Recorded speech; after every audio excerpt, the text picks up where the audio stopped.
Jacob deGrom's season has been incredible both for his performance and for the incongruity of that performance with the results he's had to show for it.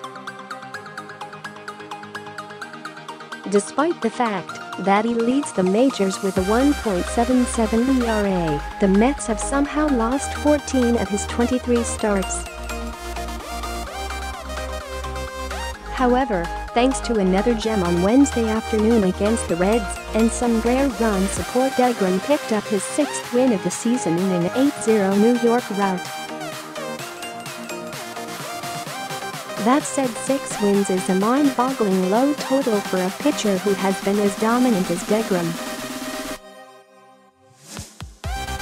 But how does it stack up to ERA champions throughout Major League history? Below are the 10 league ERA leaders who collected the fewest wins in a season in baseball's modern era. This list includes regular starting pitchers only, those who started at least 75% of the games they pitched in the relevant seasons, and includes full seasons only, not, for example, the strike-shortened 1981 and 94 seasons. To qualify for the ERA title, a pitcher must average at least 1 inning pitched per team game for the season. Pitchers marked with an asterisk led the majors in ERA, not just their own league. 1. Joe Magrane, Cardinals, 1988, 5-win season stats, 5.9, 2.18. Magrane had finished 3rd in NL Rookie of the Year award voting in 1987. Benito Santiago won, after going 9-7 with a 3.54 ERA in 27 games and helping St. Louis win the NL East. As a sophomore, he was even better, except in the win-loss column. Magrane led the majors with a 2.18 ERA in 165 1/3 innings, but the left-hander was just 5.9 in his 24 starts for a Cardinals team that went from 1st in the East to 5th, finishing 76-86 a year after going 95-67. The next season, with a higher ERA, 2.91, but a much better record, 18.9, Magrane would tie for 4th in NL Cy Young Award voting. 2. Tie. Nolan Ryan, Astros, 1987, 8-win season stats, 8.16, 2.76 ERA. Ryan was 40 years old in 1987, but that didn't stop him from leading the NL in ERA and the major leagues in strikeouts with 270. But the Astros scuffled to a 76-86 third-place finish in the NL West a year after winning the division and making it to the NL Championship Series, and Ryan's record suffered along with the team's. 7 of his 16 losses came in quality starts, at least 6 innings pitched with no more than 3 earned runs allowed. Ryan's winning percentage of .333 in 87 is the lowest ever for a league ERA champ. He still finished 5th in the NL Cy Young Award voting that year. 2. Tie. Ed Seaver, Tigers, 1902, 8-win season stats, 8.11, 1. 91 era baseball was a much different game at the turn of the 20th century, of course, and the American League was only in its 2nd year of existence when Seaver led the junior circuit with a 1.91 ERA. But the left-hander was pitching for a Detroit team that finished 7th in the 18 league at 52-83, while scoring the fewest runs of any NL club by a wide margin. Its 566 runs were 53 behind the Street. Louis Browns. Seaver took one especially famous loss in a pitcher's duel with Hall of Famer Rube Waddell, who is about to make an appearance on this list himself. Cibber and Waddell both tossed 12 scoreless innings on August 11, 1902, until Waddell himself drove in the game's only run with a 13th inning triple. 2. Tie. Rube Waddell Pirates, 1900, 8-win season stats, 8-13, 2.37 ERA. This was Waddell's first year in the NL, which went from 12 to 8 teams in the 1900s. Several stars including Hall of Famers Waddell, Honus Wagner and Fred Clark went from the Louisville Colonels to the Pirates as part of the contraction. In his debut season in Pittsburgh, the 23-year-old Waddell led the senior circuit with a 2.37 ERA in 208 2/3 innings, but he finished with a record well below .500, even as the Bucs as a team went 79-60 and finished second to Brooklyn. Waddell would go on to flourish with the Philadelphia Athletics as one of the premier strikeout artists of the dead ball era. 5. Tie. Kevin Millwood, Indians, 2005, 9-win season stats, 9-11, 2.86 ERA. Millwood was only in Cleveland for one season, but he spent that year winning the AL ERA crown. Even with a sub-3 ERA, Millwood's record stood at 9-11 at season's end. He didn't get much support from his offense. The Indians averaged just 3.6 runs in the 30 games Millwood started, the lowest run support of his career to that point. They scored 2 runs or fewer 13 times. But the 30-year-old did manage to tie for 6th in the AL Cy Young Award voting. 5. Tie. Craig Swan, Mets, 1978, 9-win season stats, 9.6, 2.43 ERA. Radigram isn't the first Mets hurler to see his ERA not translate to the win column. Exactly 4 decades ago, Swan pitched to an NL best 2.43 ERA over 29 games without reaching double-digit wins. The main culprit was no decisions. Swan had 14 of them, despite posting an ERA of 2.13 in those games. The Mets struggled as a team, finishing in last place in the NL East with a league-worst 66-96 record. Swan didn't even receive an NL Cy Young Award vote. 7. Tie. Adley Hamaker Giants, 1983, 10-win season stats, 10-9, 2.25 ERA. This was the best season of Hamaker's career. The 25-year-old left-hander was a breakout all-star, and he finished the season with a Major League best 2.25 ERA in 172 1/3 inning over 23 starts. But he only won one more game than he lost.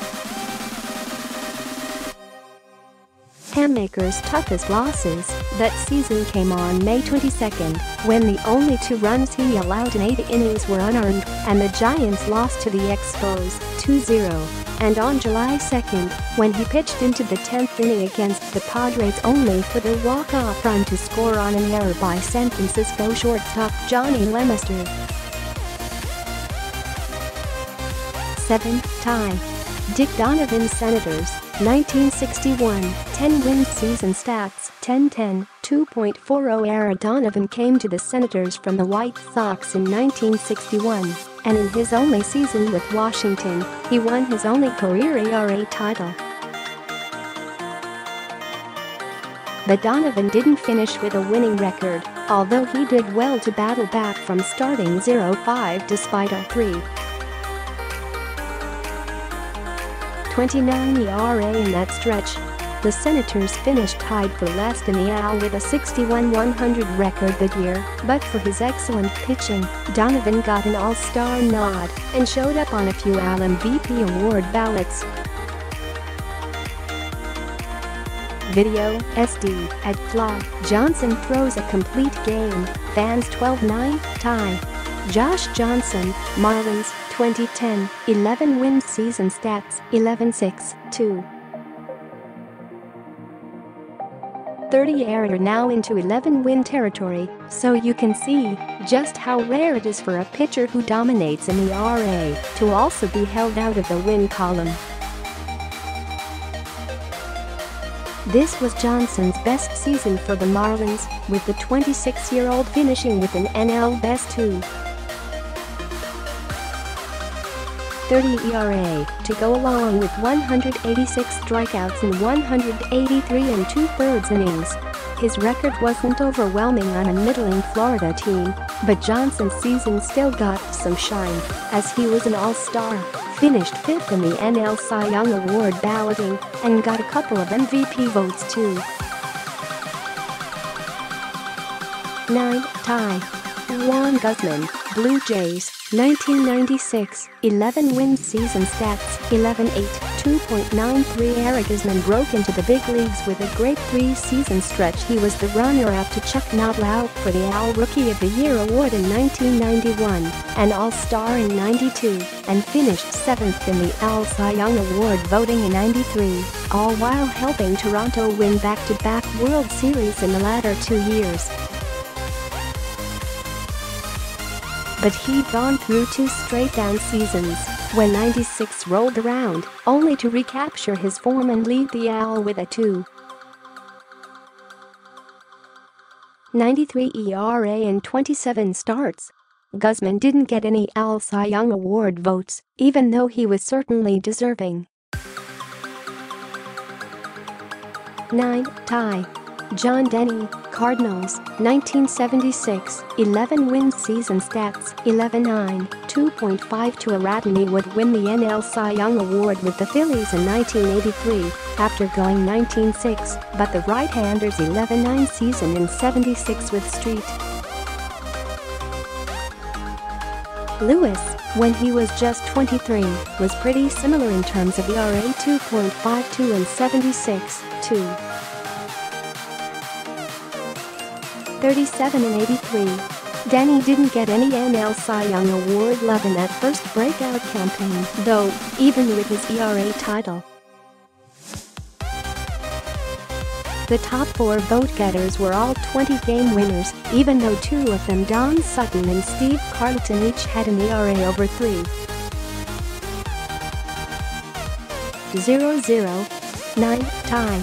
Phil Douglas, Giants, 1922, 11 wins season stats, 11-4, 2.63 ERA. Douglas' 1922 season went far beyond him having the best ERA in the NL. It also ended with the 32-year-old right-hander being permanently banned from baseball by the Major League's first commissioner, Kenesaw Mountain Landis. After a mid-season falling out with Giants manager John McGraw, Douglas wrote a letter to his former Cubs teammate and then Cardinals outfielder Les Mann saying that he could be bribed to lead the Giants for the rest of the pennant race. The letter was reported to Landis, who banned Douglas for life. ERA leaders by lowest winning percentage win totals are one way to put DeGrom's season into perspective. Winning percentage is another. With the same criteria qualified starting pitchers in a full season, here's a quick list of the 10 league ERA champions with the lowest winning percentage in the modern era. 1. Nolan Ryan, Astros, 1987.333, 816, 2.76 ERA. 2. Joe Magrane, Cardinals, 1988. 357, 59, 2.18 ERA. 3. Rube Waddell, Pirates, 1900.381, 813, 2.37 ERA. 4. Ed Sever, Tigers, 1902. 421, 811, 1.91 ERA. 5. Kevin Millwood, Indians, 2005.450, 911, 2.86 ERA 6. Dalf Luke Reds, 1925. 471, 1618, 2.63 ERA 7. Ed Walsh White Sox, 1910.474, 1820, 1.27 ERA 8. Stan Kowaleski, Indians, 1923. 481, 1314, 2.76 ERA 9. Dick Donovan Senators, 1961.500, 1010, 2.40 ERA 10. Dave Stieb, Blue Jays, 1985. 519, 1413, 2.48 ERA. David Adler is a reporter for MLB.com based in New York. Follow him on Twitter @Dadler.